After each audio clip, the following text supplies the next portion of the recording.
I'm very excited to introduce Joseph Diaz. As some of you may be aware, Joe is the grand winner of 2011 CorelDRAW International Design Contest with his artwork called Steampunk Stella.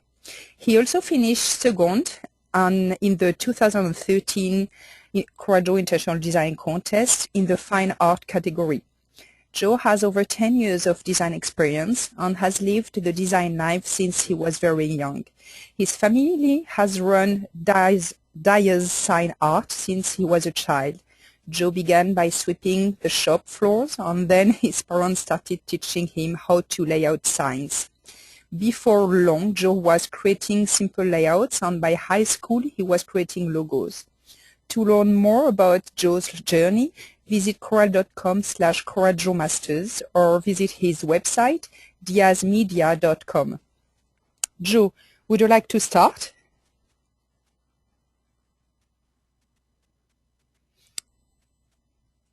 Sorry, Joe, I need to unmute you. Up. Yeah, go ahead, sorry.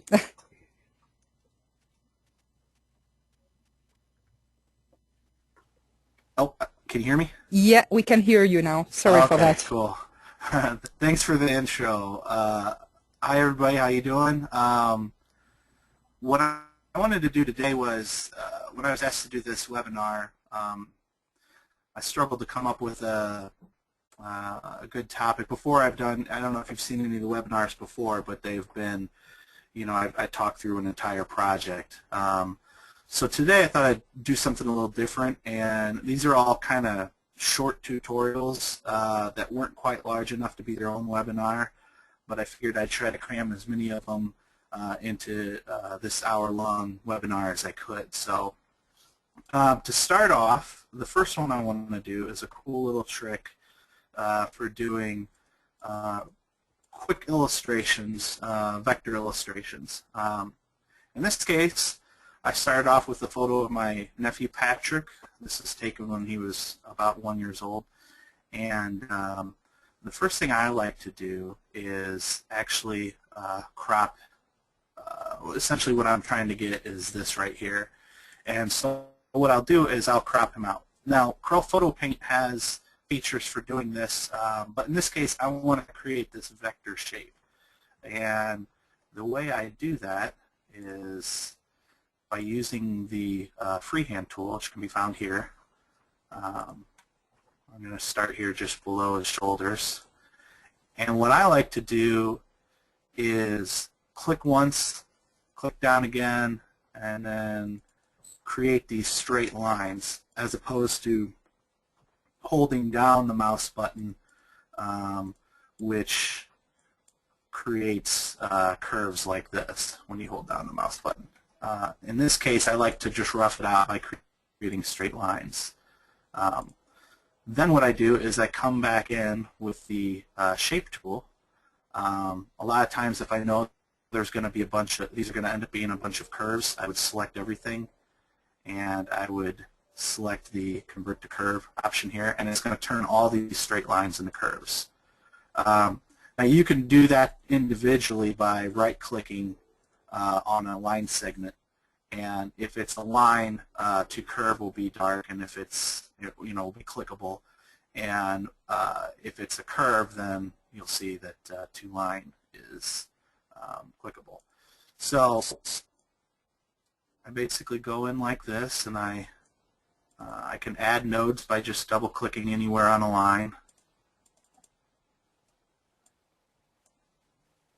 And you could see if you rough it out real quick, you can kind of come in and fine-tune things by creating nodes, grabbing node handles, and just grabbing a part of the line segment and clicking and dragging to pull that curve out. And so essentially what I've done is I've done that whole process and I've created a vector shape. Now I like to have a vector shape for a couple different reasons, which we'll get into a little bit later when I actually start putting this stuff all together. So what I do at that point is after I've traced around him, I could take the photo and power clip it within that shape, which would do this. If I click the photo and I go to Effects and Power Clip and place inside frame, So that's one way of doing it. But in this case, I don't really need it to be power clipped, so I'm going to select this shape, hold down the shift button, select the photo behind it, and when you have multiple objects selected, even if one of the objects is a photo, you'll get some of these shaping tools here. And the one I will want to use is intersect. And when I select intersect, I can pull off my new shape.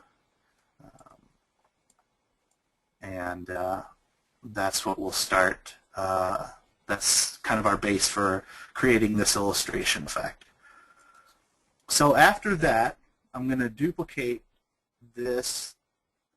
In this case, I want to create 5 levels of shading. So I'm going to, by hitting Control D, I can duplicate this once and hit Control D twice, 3 times, 4 times. So now I've got 5 photos of Patrick here that are all cropped out. The next thing I do is I select all of them and I go up to bitmaps, because right now they're still bitmaps even though they've been cropped out using vector shapes. I will go up to bitmap, convert to bitmap, bitmap image adjustment lab. There we go. And at this point in time, I want to turn this into a black and white photo. There's a couple different ways you can do that, but this next few steps involve using the image adjustment lab, so I want to show you how to create a photo or turn a photo to a black and white image in the image adjustment lab. Simply take the saturation and scroll it all the way down to -100, and then we're going to hit OK. And that's going to apply that effect to all 5 of these photos. They're all individual photos. If you select multiple photos, then you go into the image adjustment lab. Any change you make in there will apply it to all 5 photos, even if they're completely different photos. Now I'm going to work on each photo individually.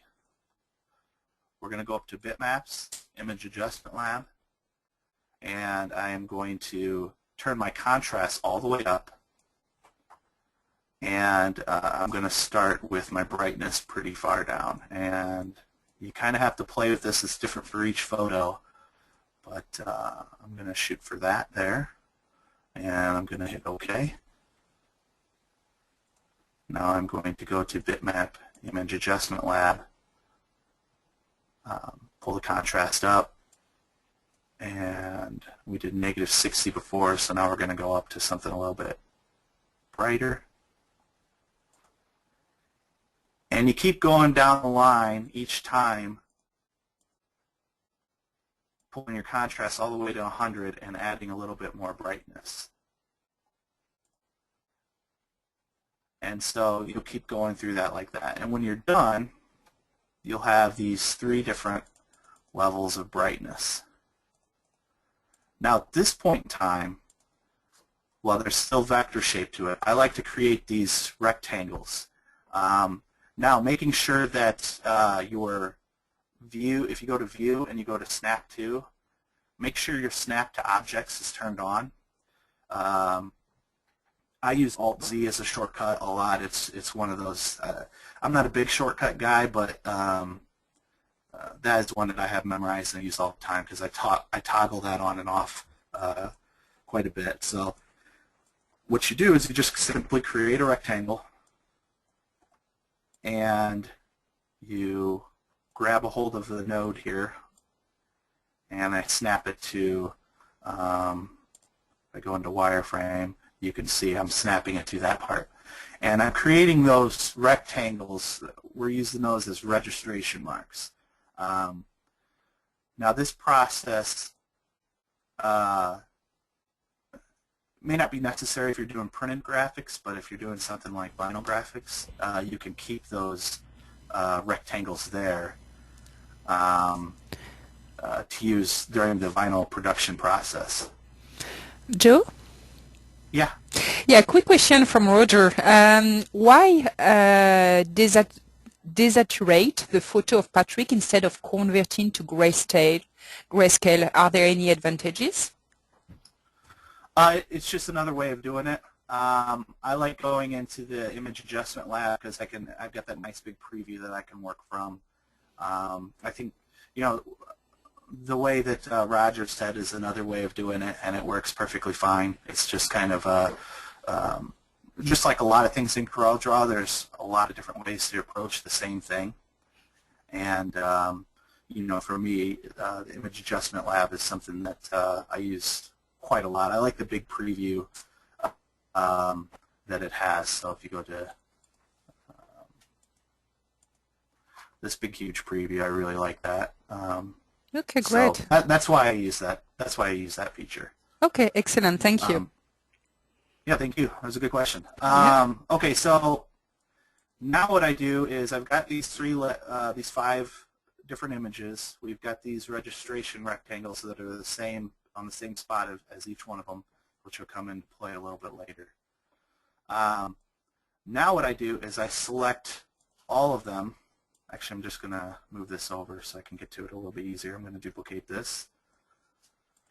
I'm going to select everything except for my rectangles. And a good way of doing that is to use your pick tool and draw a box around everything except for the rectangles. You can touch the rectangles, but we don't want to select them too. So that's what I'm going to do.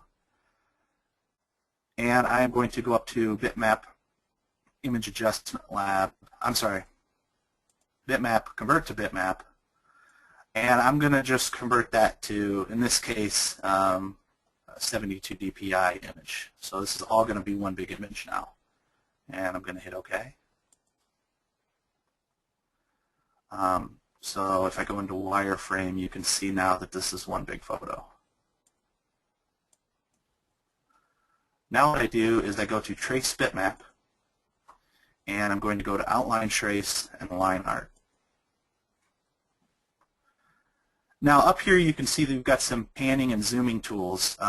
In this case what I like to do is zoom into one of these, or 2 of them would be fine too. And now I can kind of mess around with the detail and the smoothing and things like that, and you can kind of fine tune the way this is going to end up looking. But first you want to select this Colors tab, and we're going to want to go down to black and white. And then we're going to go to Settings. And now we can kind of mess with the detailing. And you can see the more details you add, the closer it's going to get to what we have here. Whereas if we go down here, we're going to lose, well, that's a little bit too far. But as you can see, you lose detail, obviously, the more you pull that down. So I'm going to keep it around in this range. I'm going to turn up the smoothing a little bit.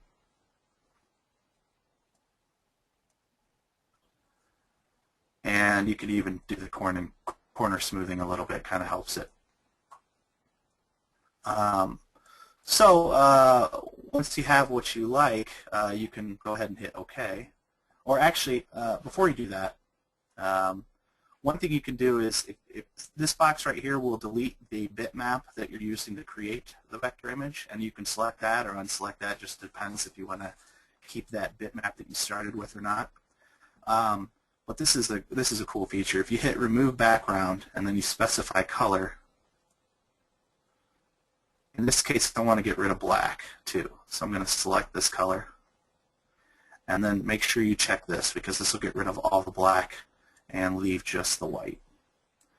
So it might be hard to see on the screen, but all we're leaving behind is white. And I'll hit OK.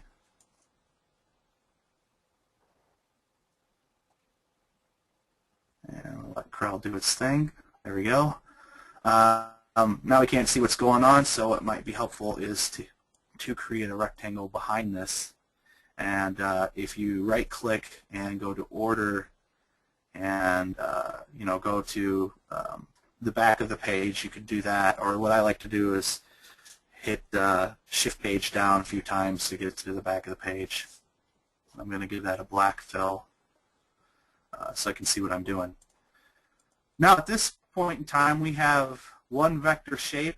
It looks like it's 5, but it's actually combined as 1. And what I like to do is ungroup that and then break that apart, and then select select each one of these one at a time and combine them.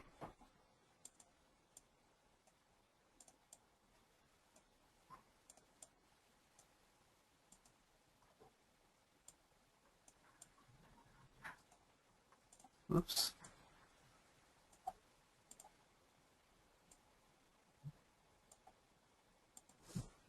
Oops, we don't want to grab that box there. That'll come in play here in a second. I'm going to change this to a darker gray so we can still see those boxes. And then what you do is you add levels of color. So we could add, over here you can see I was just using gray, but in this case we could use some more sepia tone colors.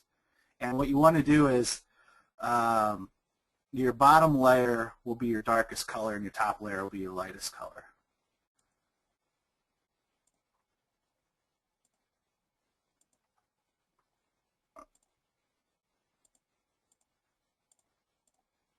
And finally a nice brown color. Now that our Snap to objects is still selected, we can grab each one of these, rectangle and all, and I'll hit Shift Page up to make sure it's towards the front, and I'm going to snap it to this rectangle. Then I'm going to grab both of these, hit Shift Page up, bring that down, snap it to that rectangle, Shift Page up, snap it to that rectangle, Shift Page up, and finally snap it to that. And we created a nice little vector illustration. It's a little rough. What you could do is go in with your shaping tool and kind of fine-tune things if you want, which is usually kind of what I do. But it really depends on the job and you know, how quick you need it done. But that's just a quick little tip for creating vector illustrations on the fly. And you know, it goes a lot quicker when you're not, you know, trying to teach someone how to do it. But what we used to use it for is before we got a digital printer and we were doing vinyl graphics here in our sign shop, we were able to actually do pictorials with vinyl, and that was kind of a cool feature and a nice thing that we were able to offer at our shop. And we were able to do that by creating these different layers. And the cool thing about it is if each color is a separate color of vinyl, they all lay over top of each other and they don't overlap, which is something that's good for vinyl production. So that was that's kind of the first tutorial, and probably the longest out of the ones that I wanted to show you. So we're going to move on to the next one here.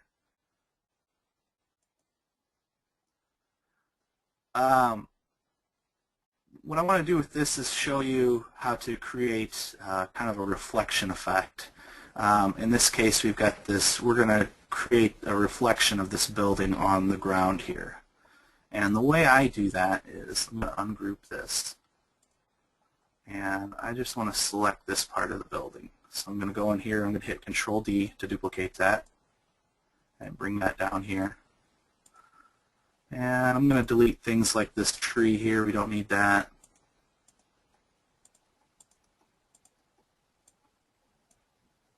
Oops. I want to keep those guys.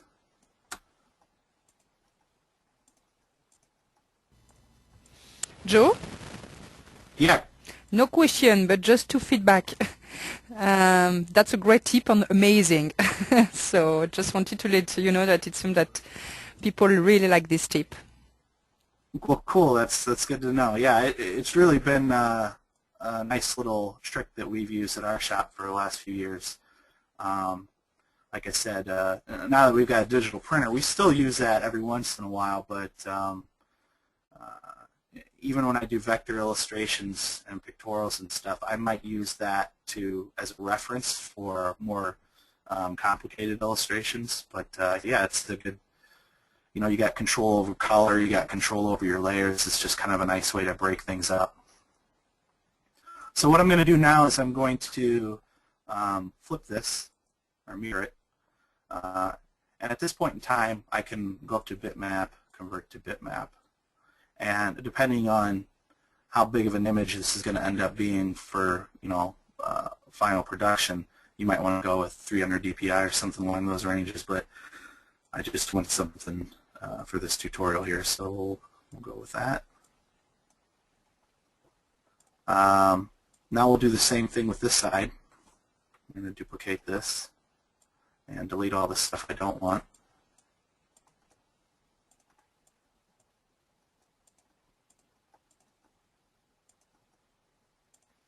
Oops, wanted that.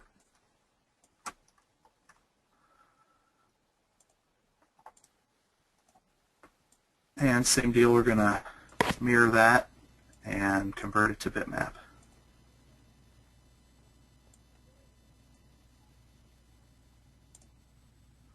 And I'm going to get rid of that little bit here.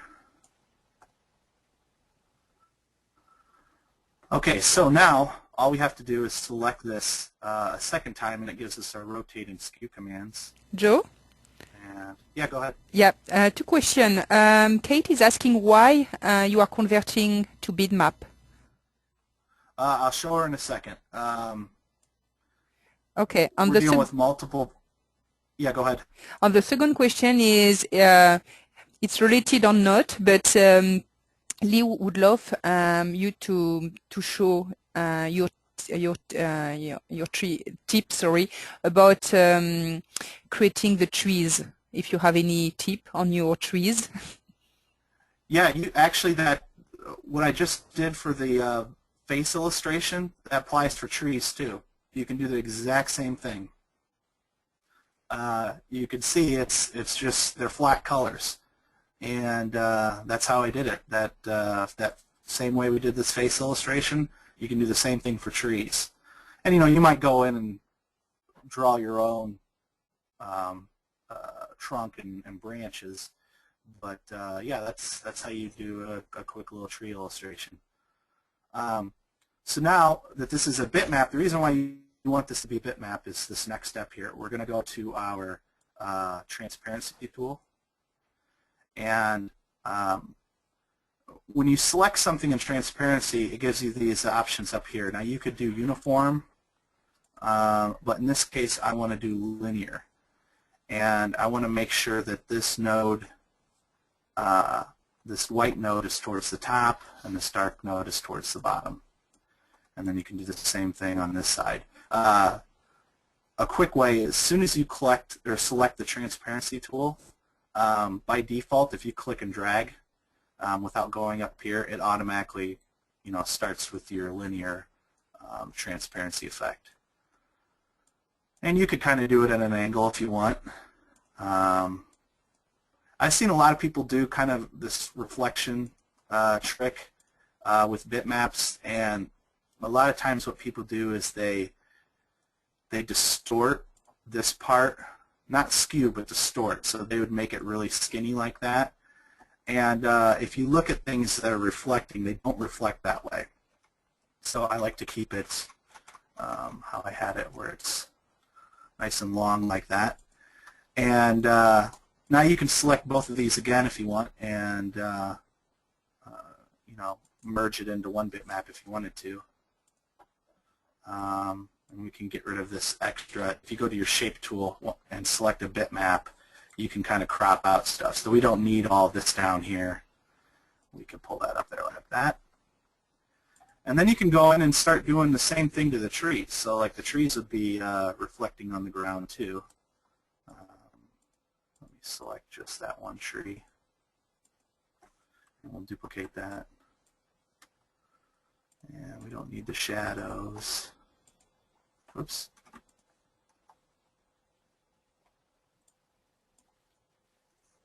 Bitmap, convert to bitmap. We'll mirror it.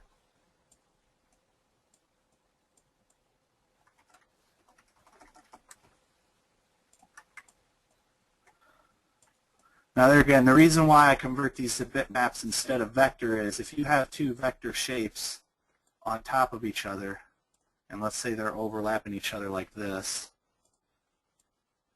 and you were to give those, select both of those and give those a transparent effect, it's going to give you the overlap. And so all these shapes that overlap, the tones would be different.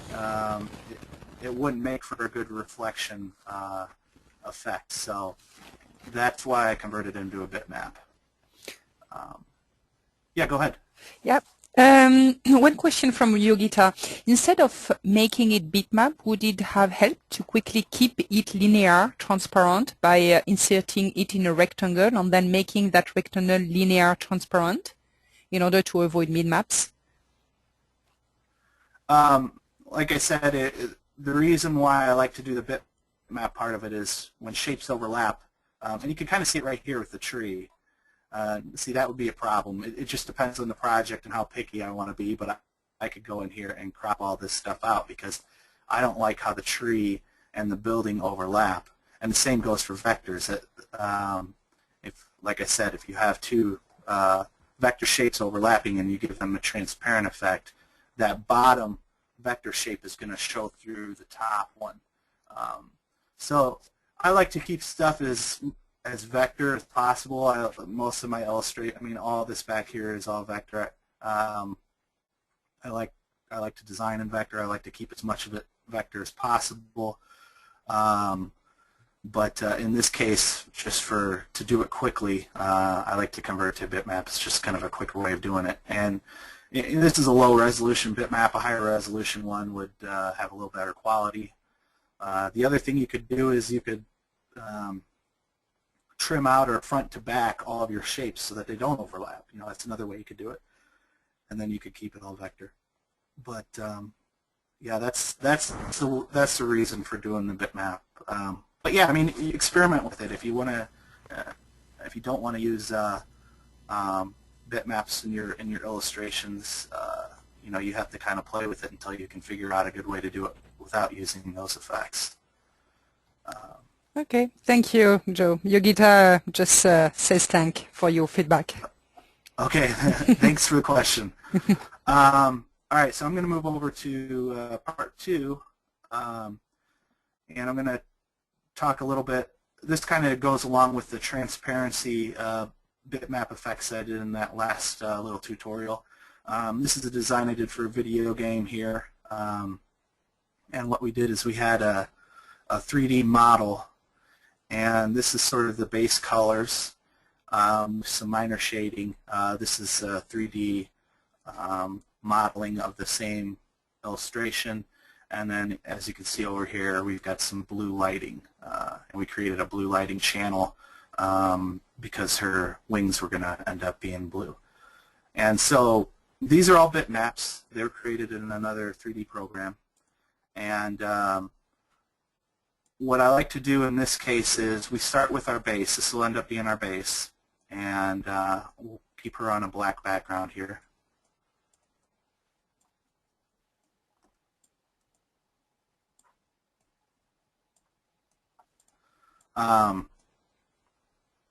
The first thing I do is I take this 3D shape, and it's already got a transparency effect added to it, but so I'll turn that off so you can see what it looks like without the transparency.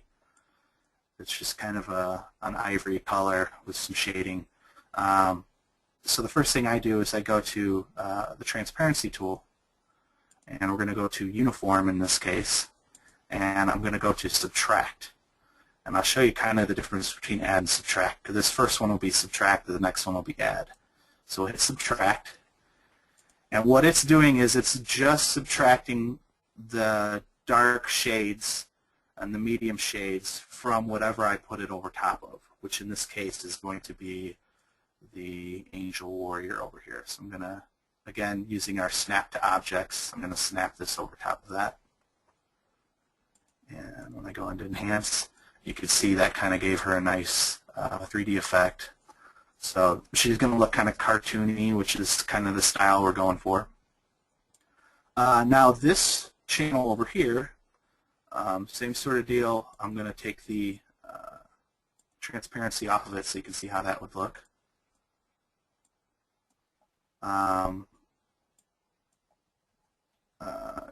Earlier on, I kind of clipped out her face because I didn't want some of the blue effects to affect her face. That's just kind of irrelevant to this tutorial, but if you were wondering, that's why I did that. I'm going to go to uniform and select add this time, And we're going to scroll that over to 22. It makes it a little bit brighter. And I'm going to add that over top of this channel. And as you can see, with and without it, adds a little bit of a blue glow effect. So that just kind of gives you the idea of, the difference between subtract and add. So if I were to take that same thing that I did and instead went with subtract, it does that. And you have multiply does something completely different too. It kind of adds and subtracts at the same time. And normal would simply overlay over top of the image. It doesn't really deal with highlights or shadows at all. So in this case, I just want to do add. Then we can take this whole thing and we can duplicate it, and we'll select everything and we're going to flatten it into one bitmap. And to do that, you can go up to bitmap, convert to bitmap, and make sure your transparent background is still there and your anti-aliasing is still selected. So I'm going to hit OK. I did some weird stuff with her hair, but we can go in and fix that after the fact.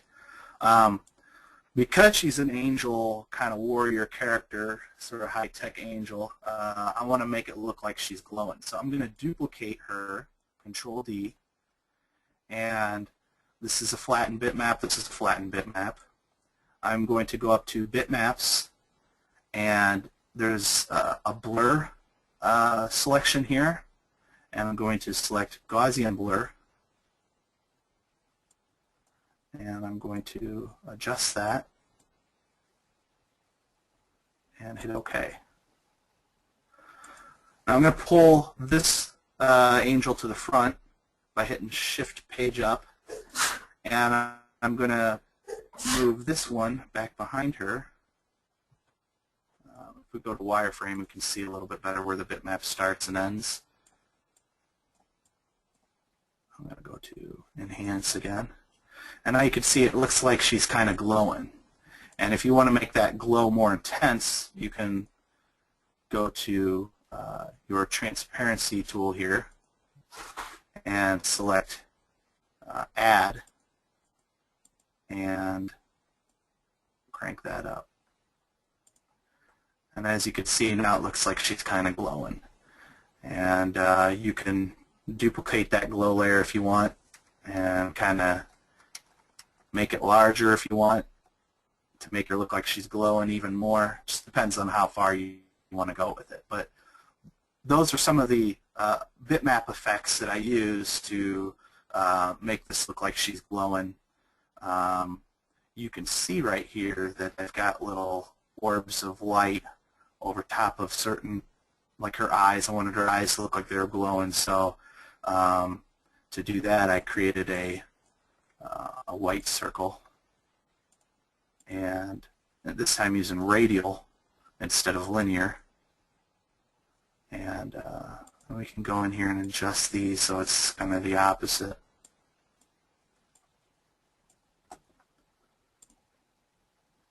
And you would place that over her eye to make it look like it's glowing. And you might even go up to normal and select Add to really make it look like it's glowing. It just depends on how heavy you want to make it, how intense you want to make that. So that's kind of a quick little tutorial on some sort of bitmap effects that you can do within CorelDRAW. And this is all within Draw. We didn't even step into Photo Paint or any other program as far as that goes. Yeah, go ahead. Okay, yeah. One question from Paul. I guess that it's for me. Will I be able to review this again after the webinar? Yes, Paul. The recorded session will be available in a few days. We usually post the information on CorelDRAW.com, on CorelDRAW Facebook and Twitter pages. So usually it takes 2 to 3 business days to have everything ready to communicate the link of the recorded session. After the webinar, where can we go to get help, Patricia? Patricia, I mean, CorelDRAW.com is a great community. That you have the forum where you can ask additional questions. Also Facebook. I know, Joe, you are checking regularly the Facebook page, so you may also ask us some question on our Facebook page. Also, we have a specific email address. It's graphics@corel.com, where you may ask also your question, but don't hesitate. Ima is asking, approximately, Joe, how long does it take to do this type of illustrations? Well, this particular one, not quite as long because I relied on 3D editing software. I mean, the 3D modeling part of it took quite a while, but the actual, once it gets within Draw, I'm dealing with bitmaps.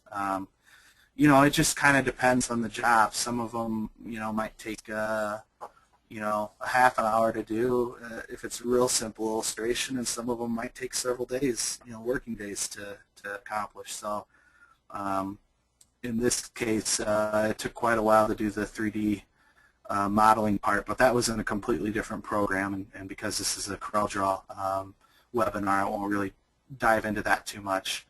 But, you know, I use CorelDRAW for pretty much every single project, even one that might have had 3D elements to it. And so when I bring it into CorelDRAW, I do a lot of my after work and editing after the fact and some effects to kind of give it a little bit more life.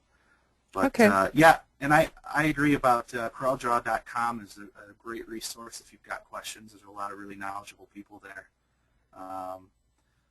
You know, that's where I go when I've got questions. Great. Some additional question, Joe. Roger says that the wings are extraordinary. Can you get a quick demo about how you have done the wings? Not really a quick demo, but I can give you a quick explanation of what I did. The wings were done in 3D as well. Then I passed it through it's what's the name of the program? Filter Forge is the name of the program, to give it this kind of rectangular kind of diamond effect. And there again, using CorelDRAW, I took the 3D bitmap of the wings, and then I took the Filter Forge graphic and I overlaid that over top of the 3D effect. And then I use these same effects I was just showing with the transparencies and the add and subtract. And for these spare feathers that came out over here, I created those in CorelDRAW just by kind of creating some abstract shapes that look like feathers. And then I would convert it to a bitmap and then go to your Gaussian blur, and you can create feathers that way, you know, kind of glowy shapes. You can see they're meant to look like they're kind of in the background. But yeah, I can't really give you it took a little bit of time, and it involved using other software to get that effect. But I definitely use CorelDRAW to kind of put the final touches on it. Okay, great. And the lettering here was all done in CorelDRAW as well. That's all vector. Wow. Yeah, any more questions as far as that goes? Another from Yogita. Can you please repeat the radial transparency effect in the eyes especially? Yeah, so if we take a circle here, and I'm going to make it white because I want her eyes to look like they're glowing. I'm going to make sure there's no outline. Then what I'm going to go to is our interactive fill tool, and that gives me several options up here. I'm going to select radial.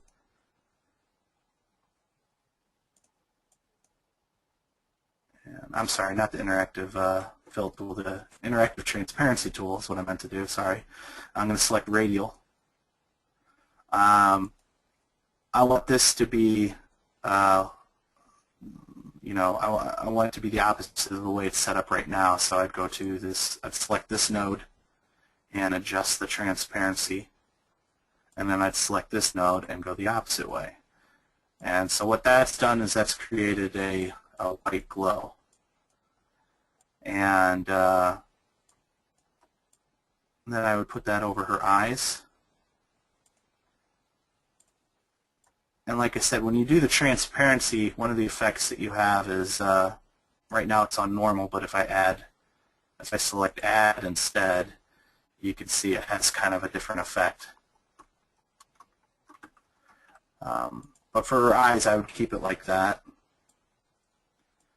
Now let's say I wanted it to look like these had little blue LEDs that were really glowing. I could take this same shape that I created, select duplicate, and change the color to a real light blue color. And in this case, I would want to select add. And so that gives it kind of a nice neon looking blue glow. And you can kind of add that to parts of the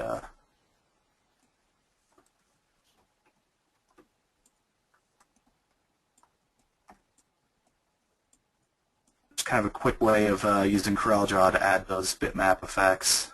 And then you kind of end up with something like this. And I created these streaks. Those also were done in Corel. You just create a long oval, give it a color, go up to bitmap, convert to bitmap, and then go up to your bitmap and down to blur, and select Gaussian blur. And then you can kind of, that gives it kind of a cool flare effect, a light flare effect, and you can add that to your illustrations too. So, and I apologize, I'm going kind of quick. I got a lot of stuff I'm trying to cram in here. But like Cecile said, this is getting recorded, so you'll be able to stop and rewind and pause and kind of slowly go through some of these. I apologize, I'm going so fast, but trying to show a lot of cool tricks. So. Two more things. We have some question about designers. They would love to see one webinar about creating letters. But for your information, Joe has already given a webinar about creating lettering, so I will be sending you the link to this webinar. Another question, can you get this type of effect without using a 3D models? Yeah, I mean, if you were to hand do it, if you were to create a vector illustration, just like this illustration I did of myself. This is all vector. It was all created within CorelDRAW. There's no 3D program involved at all. So, the 3D program I use is just a tool. It's used to get from point A to point B and to kind of help me do things a little bit quicker. Depending on the size of the project, you might not have the budget to create something from scratch, real complicated vector illustration. So, but yeah, I mean, anything that I'm doing with this 3D stuff, you could essentially do with something created solely from CorelDRAW. I'm going to jump over to this. We're going to talk a little bit about color and contrast effects for vectors.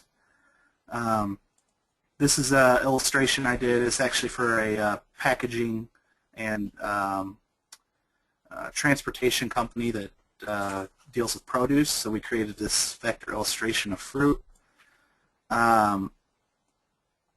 What I wanted to show you, though, is if you select vector shapes and if you go up to effects and we go to adjust, there's some really cool tools in here that are, it's almost like you're dealing with a bitmap, kind of like what we did before with the image adjustment lab.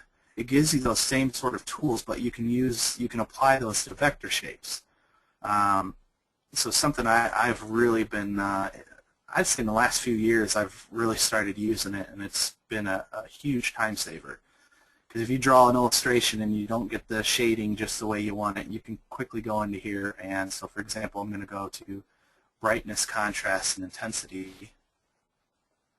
We're going to pull this off to the side so we can see previews. I can, let's say, we'll just pull the brightness up. And keep in mind, this is all still vector. We can crank the contrast up.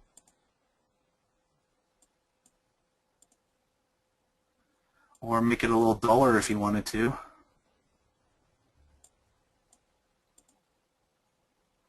Or maybe really make those colors pop.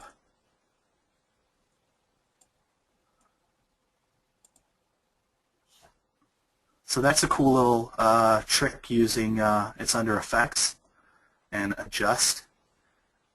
There's other things like color balance. If you select that, the cool thing about this is you can select different levels of lighting. So if I wanted to just affect the shadows and the darker shades of this, I would just select that, and let's say I wanted to make it a little more blue.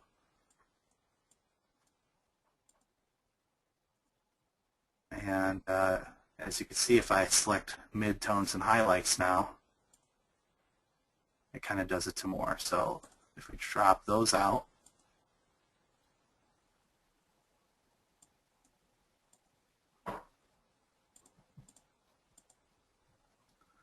you can see how it's just affecting different levels of brightness. And so you can go in and if you select all of them, you can really kind of mess with the colors. So if I wanted to make this really magenta, add a lot of magenta to this, I could do that. If I wanted to add a bunch of green. So you can kind of go in and experiment with that. But the big illustration I did for the last CorelDRAW contest had it was a two-parter. It had an image that was kind of daylight, and then another one where it looked like it was, the sky was turning red. And so that was a quick way I changed all of my colors to red, was using this effect here.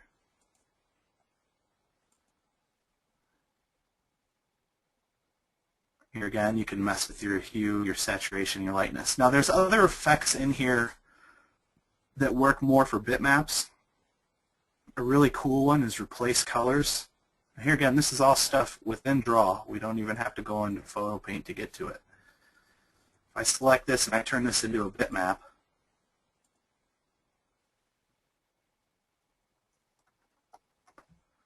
and if I go to my Adjust tools and replace colors, you can use your little eyedropper tool here. And we're going to reset here.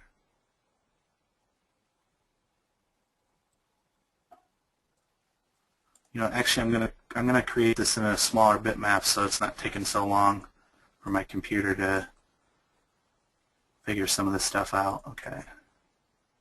Adjust, replace colors, and let's say I want to take some of my red here and I want to replace that with a purple. And then you can kind of adjust the range, and it's cool because it gives you kind of a preview of what it's actually affecting. So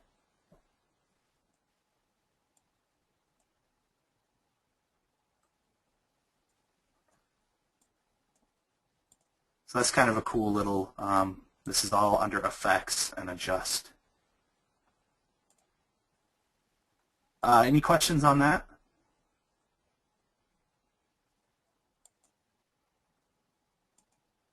Okay, I'll hop over to the... Oh, sorry, I was on mute. Oh, yeah, go ahead. Yeah, sorry. Question from Craig. Is there a quick way to convert vector art from CMYK to RGB and vice versa?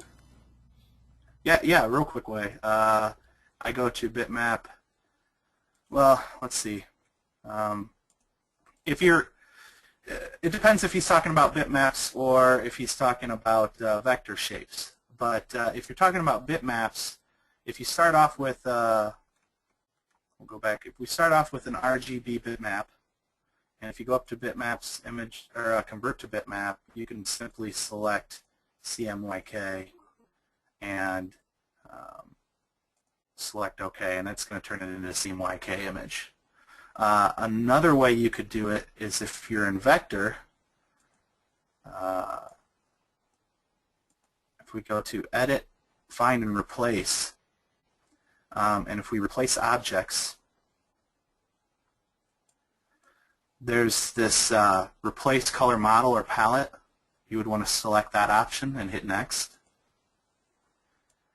And if you wanted to change everything to CMYK, just keep this selected. If you want to just change your RGB colors to CMYK, Greg was mentioning about vector art. Yeah. Yeah. So this is how you do with a vector. So you'd hit Find Color Model, hit RGB, and make sure CMYK is selected. And then you would hit Finish. And then you could either replace it one at a time or hit Replace All, which will go through this entire document and change all of my RGB colors to CMYK. So I'll just do it to the cherry here just to show you. And so we'll close out of that. And now you can see when I go into this shape here, actually let me go into my fountain fill.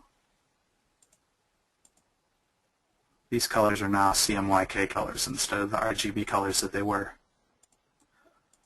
So that's a quick way of doing that. But yeah, that's a good question. Yeah. I prefer to design in RGB myself, and we even do digital printing. We send RGB files, and there's a big debate on whether you should do that or not. But I've worked with a lot of printers, and we've been given the green light on designing in RGB, so that's what we do. Yeah, go ahead. Yeah, another question. Thank you, Joe. What tool would be best to use to achieve a window glass effect? A good tool to use for that would be your transparency tool. So and your interactive fill tool. So we could take, we'll pretend this is a window sitting in front of our fruit here. And I'm going to go with a gray color. Now I'm just double clicking to add new nodes of color. And I'm essentially just kind of giving it a streak effect. And you can kind of add more, but we'll just leave it at that for now. Then you go to your transparency tool, and we can do the same sort of deal. And that might be a way to make something look glass. I mean, you can kind of fine-tune it and play around with it some more, but that's how I would do it. So I hope I answered that question. I'm going to hop over to this next little tutorial here. I found this by accident. This is kind of a cool little, and now that I know that it does this, I'm not sure if it was supposed to. I think it was probably planned. But someone on Facebook asked a question about 3D effects and lettering, so I thought this is a cool little tutorial on something that is kind of built into Corel. If you go to Extrude, which is kind of in here with your transparency and distort effects, we can select, you select your lettering and kind of drop it back like that. And I'm going to make it so that it doesn't, the depth is a little shorter. And that gives you kind of a quick little 3D effect. And you can go in and play around with the lighting and things like that. But what I really want to show you is if you go to this extrude rotation, you can create some cool 3D effects in CorelDRAW. Now, what I wanted to really show you, though, is you notice that's really distorted. And the reason why it's that way is if you have this lettering a certain size. So right now you can see it's about 52 inches by 9 inches. And that's really distorted. However, for whatever reason, if it's smaller, it doesn't distort it as much. So if we go to extrude, and we'll go back to our same depth, and we used our same 3D effect. Do you see that? It's not near as distorted. And I came across this by accident because I was trying to do this effect on some lettering, and it was really distorted. And I realized that when it was a certain size, it kind of had more of an effect on that. And you know, you could say, well, I don't like that, but now that I know that it does that, I can use that to my advantage for certain programs or for certain designs. If I wanted something to kind of have that effect, now that I know that that's there, I can do it. But once you have you know, your 3D effect, you can kind of go in and play around with the lighting. And I'll let you guys kind of experiment with that. But that extrude tool gives you all these options, and they're really cool and they're really powerful. And you know, I use them to create stuff like this. I want to show you one last little trick. A lot of what we do here in our shop is vehicle graphics. So this is an example of a customer that came in. We go out and we actually take a photo of that client's truck. And a quick way to make sure that to turn this photo into a scaled photo is to select, once you import the photo, I would go out and I would measure, you know, this point to this point on this truck. And in this case, it was 86 inches when I measured that. So what I do is I go to the rectangle tool, and I select this point here, and I drag it over to the seam here. And then once I have that selected, I would go up here and type in, what was it, 68? 86, sorry. We would select 86, and it makes that rectangle quite a bit larger. But what it also does is it gives us this percentage up here. So what you can do is you can select that percentage and hit Control-C to copy, then select the photo, which as you can see is at 100% now. Make sure this is selected because this will lock the ratio. Now I'm going to paste that measurement in there, and I'm going to hit Enter. And what I've done is I've created I've upscaled my photo, and now it's to scale. So when I design graphics for this truck, they're going to be full size. And then when I export it to print, it's full size. So everything I'm doing from here on out is full size. So in this case,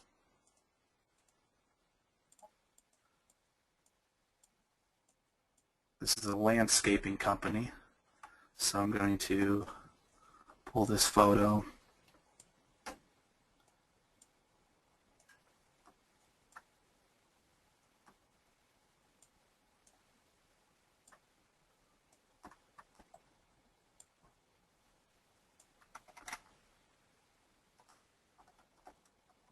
So, you know, we would spend a little more time making sure it's centered just the way it needs to be.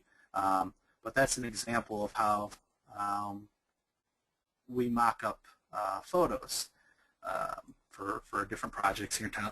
And you can do this for buildings, trucks, trailers, anything. It's just a quick way to get things scaled.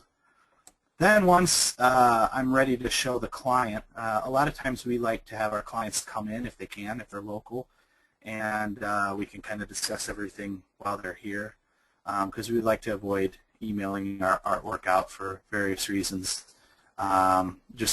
We like to kind of protect ourselves as far as that goes. But if we were to send out a sketch, what I would do is take this image and any other information, and I've created this sketch template, and any designer should have something like this. And it's got our terms at the bottom. It's got a place for the client to sign off and to date it. It's got some of our contact information, and it's got our logo. Then it also has this watermark here with our copyright. And what that does is it lets the customer know, hey, this is our artwork. Don't go to the next sign shop or the next company and try to use it without paying for the art first. So it's all about kind of protecting your business. And what I do is I pull the image there, then I select this. Here again, this is was done with the transparency tool, and I page up, and as you can see, now everything is watermarked. That is actually, that watermark is inside of a power clip, and you can go in and edit the power clip. And what it is it's, if I select this, it's a gray shape, so 50% gray, and it is 73% transparent. If you wanted it to be, more or less transparent, you could select everything and adjust that dial accordingly. Or if it's primarily a light color and you wanted it to have a little more, want it to be a little more visible, you could select a darker shade of gray. And that's essentially how we handle sketches at our shop. Great. Some question, Joe. Yeah. What format do you send the proposal with the watermark? A bitmap, usually a JPEG. 72 DPI. We don't give them extremely high resolution images. In that case, all you're really trying to show the client is this is what it could potentially look like. I don't send them anything vector until we get final payment, or in this case, this client, we actually went through the whole logo design process first. So he purchased the logo. He owns the logo at this point in time. We created a disc with all his artwork in multiple formats, including CorelDRAW, Vector EPS, PDFs. But for most sketches, all we do is we export it as a JPEG. Okay. And somebody is asking, I don't know if you have something ready to show, but he would like to see a template for the watermark frame. It's very useful, he said, and necessary tool for all the designers. You want me to send you? Well, if you have if you have already a template that you can show with the watermark frame. Yeah, well, this is the template. I can potentially post it for anybody to see. The one thing I want to make clear, though, is that this our terms here are going to be different for different companies, and different countries have different rules. You'll definitely want to get with an expert, potentially a lawyer. Get a lawyer involved to make sure that your terms are appropriate. But I can definitely post this for anybody to see, but I want them to be sure to understand that these things may not work for your business. And the other thing is, like 50% deposit required for all orders over $300. That works for our company. It may not work for yours. Great. But yeah, I can definitely post that up. Jeannie was mentioning that usually she sent a Word, a document with saying draft in watermark, but I mean, it seems that your tip is much better, and she really likes it. Another question from Roger: does converting to curves solve your distortion problem? I know it might be related to the previous tip, so, but I just kept the question. So the question is: does converting to curves solve the distortion problem? It might, although in this case I don't think it does, because, and I don't really consider it a problem. I just kind of consider it a cool little effect that if you know it's there, you can use it to your advantage. But this is converted to curves. This isn't a font, so I don't think it does. Maybe it's the other way around. Maybe if it was fonts, it wouldn't do that, but I really like, if it is a problem, I hope that Corel doesn't fix it, because it's something that I actually like. So Um, it's just something I came across by accident, and I really liked it, and I thought it would be a good thing to share with people. Okay, great. Yeah, I'm receiving very positive feedback at the present time, saying that it's a very useful webinar on tips for my business. Awesome. Another question is, are you using a mouse or a tablet? I'm using a mouse. I Okay. do have a Cintiq though that I do more for illustration type stuff.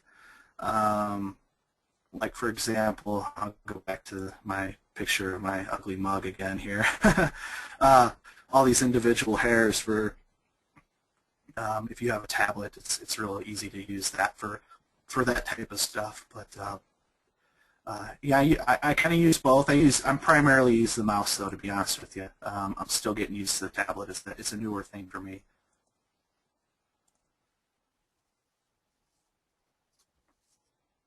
But if you were to get a tablet, I definitely recommend the Cintiq. The thing I like about it is it's a screen too, so you're actually, I've tried some of the other tablets where you have the tablet in front of you, but you look at the screen, your actual monitor, and it was hard for me to adapt to that because it didn't feel natural. Whereas with the Cintiq, you can actually look down at what you're working on, and you can see the line being created underneath your stylus. So a little bit more expensive, but I think it was worth it. So. Okay, great. I don't know, do you have any tips to share? I know we are 10 minutes left, but I mean, it seems that people are so interested in the different tips. So were you planning to show additional tips? Yeah, I can. Back to the 3D effect. Maybe we can go on for the last tip of the webinar, and we may perhaps reconduct a similar webinar with additional tips in the future. Yeah, definitely. Back to this this extrude tool though. You can kind of fine-tune this. What I like to actually do is if you select this option here, it gives you more control to rotate things exactly how you want to. And if you watch the other tutorial I did about lettering effects, I kind of dive into this too. However, I had somebody ask about how do you do bevels and things like that. So what I want to do is show you a cool effect within this same program here. So if we we'll close out of that, I think that's a good rotation. Now I'm going to go over to extrusion bevels. In fact, actually I might want to adjust my lighting first. So we're going to pretend like the light is coming this way and hitting this. If you go to extrusion bevels and select use bevel,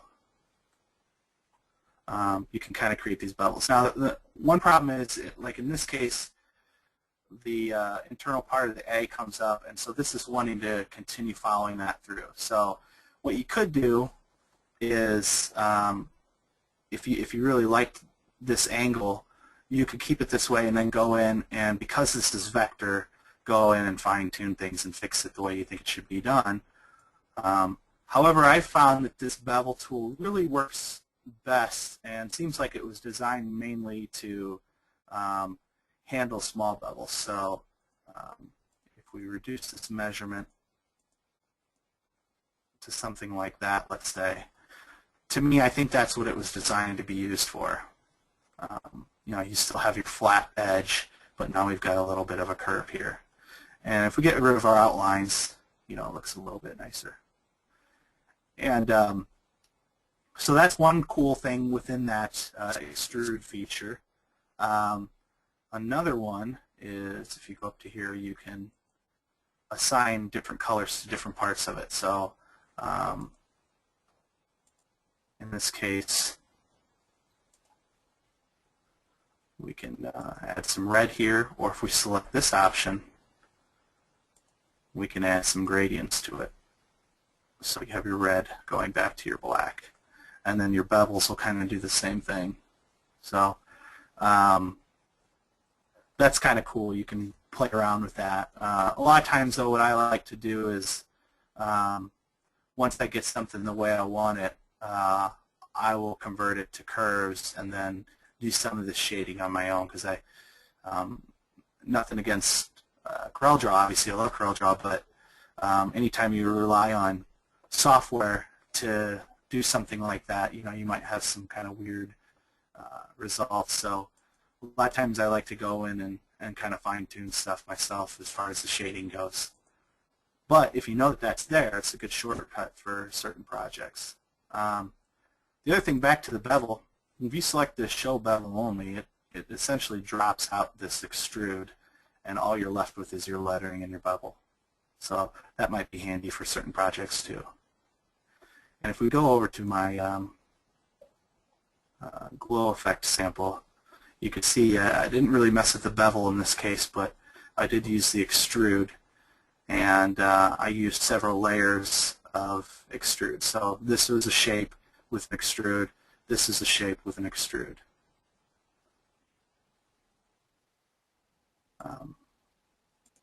But let me go ahead on back over there. Oops. So yeah, like I said, that's a really cool tool for adding any type of 3D effect to your lettering. Yeah, do you have a question? Yeah, another question. After you convert to curves, you can even use the level as a power creep and add a bitmap images to that excellent feature. I guess that it was more comment, right?